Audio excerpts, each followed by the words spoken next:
Even though Dying Light 1 is generally considered to be one of the best horror games of all time, and even if it wasn't, most definitely one of the best zombie games of all time, I couldn't help but notice some pretty meh reviews and video essays when the sequel released. Did this disappoint me? Yes. Did it surprise me? No. Sequels are rarely better than the original, but nonetheless, it sucked, as it completely removed all of the hype I had for Dying Light 2. As most of you watching this will know, Dead Island 2 released a couple of weeks ago. What the fuck is this piece of shit? And I loved Dead Island 1. Dead Island 2 does plenty of things wrong, but one thing it does flawlessly is the insane amounts of guts, gore, and beat the crap out of zombies, as that's really fun. This made me hungry for more zombie slashing though, so what better time than right now to hop into Dying Light 2 and finally give it the chance it deserves. Wait, what? Oh.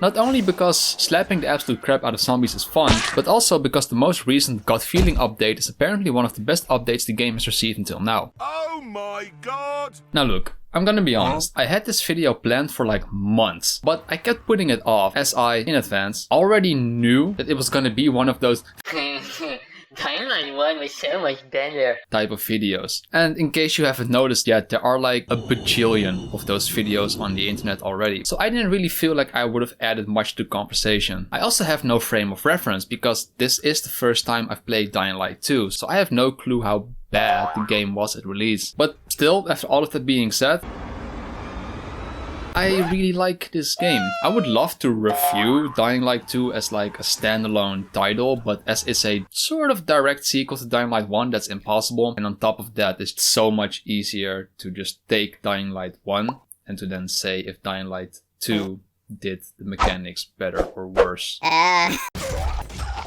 Right off the bat, there were two things about Dying Light 2 that I immediately did not like at all. Let's start with the smaller issue, dialogue choices. One thing I hated about the quests in this game is this dialogue wheel that gives you an illusion of choice. Some choices in the game actually matter and alter the ending of the game. That's fine. We've had that since Infamous and The Witcher and every BioWare game. However, these things, they suck. Because no matter what I pick, it eventually boils down to the same ending of the conversation. And this happens a lot, where you're provided two choices, but even after you pick one of them, the other one still shows up afterwards. Just make it a regular dialogue conversation at that point, or do that stuff that The Witcher did, where they literally highlight what you need to say to progress to the next part of the conversation. All of it below that is optional. The second issue, which is a pretty big one, is the severe lack of scariness. To quote myself from 3 years ago in the, fun fact, first ever proper video I ever made on YouTube, this is horror done right. The moment I was referring to in this video was the first time you had to leave the safe zone at night. The sheer horror and desperation we all felt as the game didn't tell you where to go or what to do was amazing. And that's coming from someone who doesn't even like horror games. Like, what do I need to do? Do I hide? Do I run away? Do I fight? Get to the tower? How? Who knows? But hey, figure it out yourself. This was such an amazing experience. Now, compare that to Dying Light 2, where your first run-in at night with volatiles and scary runners and shit like that following you is together with someone else. Not only that, you just have to follow him to a safe spot, which automatically reduces the amount of scariness so much, because now I'm just following a linear line instead of having to figure out myself where to go. This doesn't have a lot of, as I used to call it in 2021, spookiness. It also automatically brings me to the chase mechanic. One time playing this game, I was running across the rooftops and I had like a sudden realization, which was, what is even following me? And when I turned around, I realized it were just regular firewalls. Quickly after that came the disappointing realization that volatiles, you know, those things that made Dying Light 1 famous and were responsible for the national gamers shitting their pants rating to increase by like 20%. What is it? Yeah, those things would only start chasing you at either the highest level or just at mere accident. They weren't patrolling the streets like they used to in Dying Light 1, so the chances of you running into one are incredibly slim. So slim, as a matter of fact, that in like the 40 hours it took me to finish this game, I ran into one at night. That's fucking pathetic. That doesn't mean that there are no scary moments. There is tension in the game. Sure, it's just that the ratio between very slow and creepy and balls to the wall only action is kind of fucked. There is some of this, sure, but there's a whole lot more of this.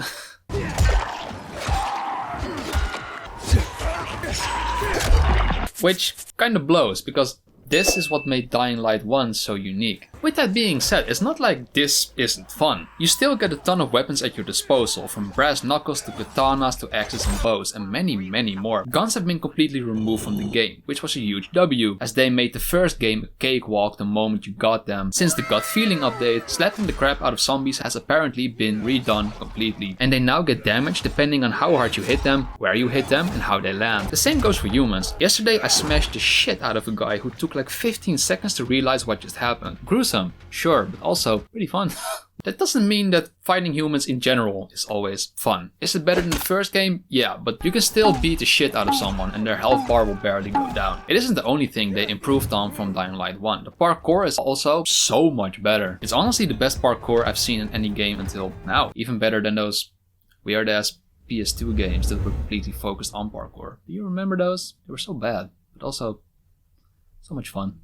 Speaking of Dying Light 1 though, to me, the magic in Dying Light 1 was in the side quests and exploring the world with a day and night cycle that was pretty unique, and honestly, Dying Light 2 has that same energy. They tried, and succeeded, in making all of the side quests as distinctive as possible. What the fuck are you talking about? I feel like this aspect gets overlooked a lot in the Dying Light games, as people only talk about the gameplay and how bad the story is, which we'll get to later, but the side quests are really fun to do. But look, I am not delusional. I mean, I am, but not with this. In almost all of my videos, I constantly shit on Ubisoft for their copy and paste game design. So it wouldn't be fair if I didn't address all of this.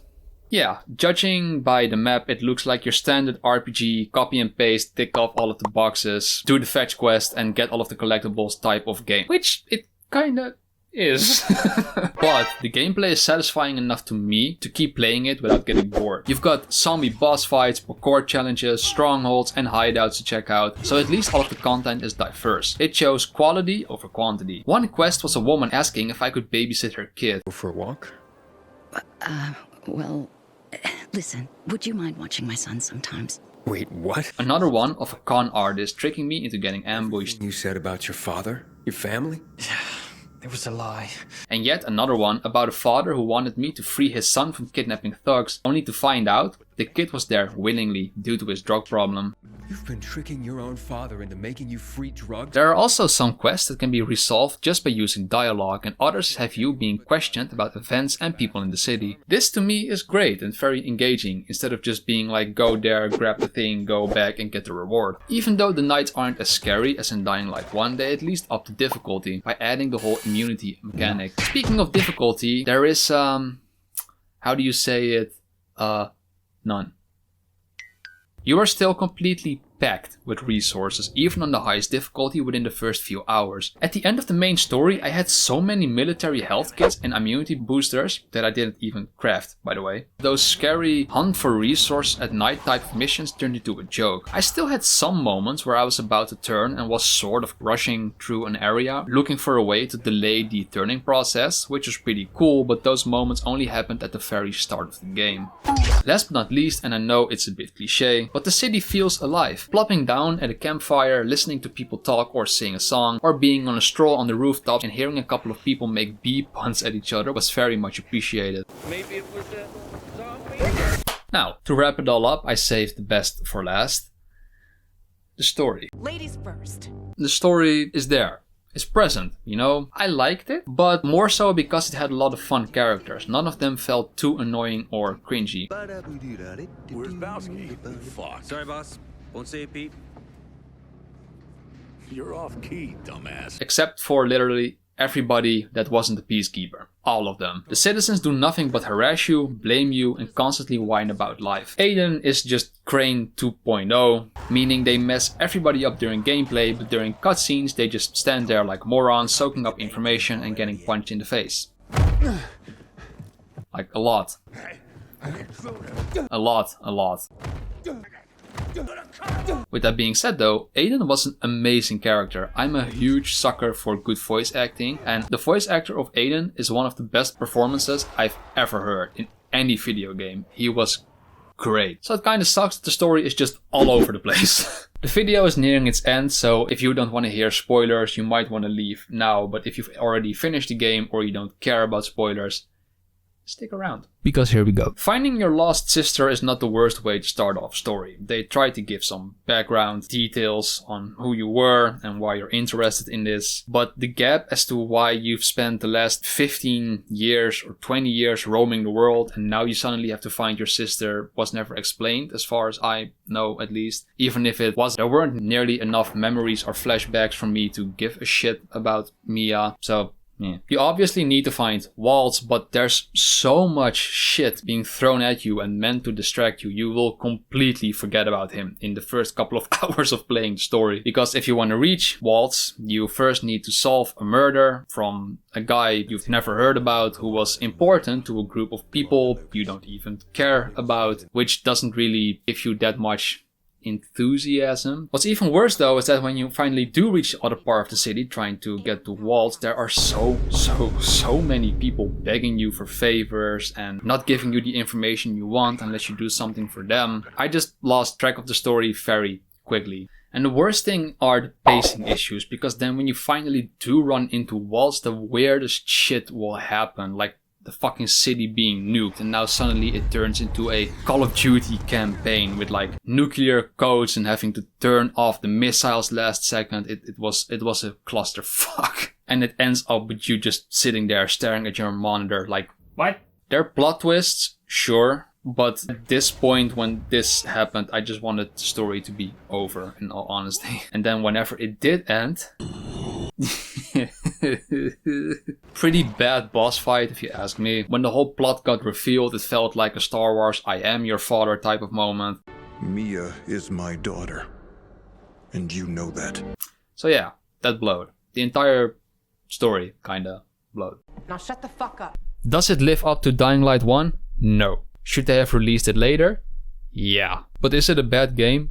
No, not at all. It's a very good game, truly. And I'll have to admit, I'm biased, because if developers stick with their games, I tend to be a lot more supportive toward the game and encouraging people to try it out. But yeah, I'm still excited to see what they're gonna do with the future of this game. They're still updating it, throwing out a lot of free updates. They recently added those bounties, which are sick. From what I gathered, the first DLC story thing was pretty shit. It was essentially just one of those like arena fight type of things, so you might want to skip out on that. Haven't played it though, so you don't want to listen to me. But hey, who knows? Maybe in a couple of years we'll see Dying Light 3 and it will be more of a back to their roots type of game. And if not, well, I'm pretty sure we can still hold on pretty long with Dying Light 2. See ya.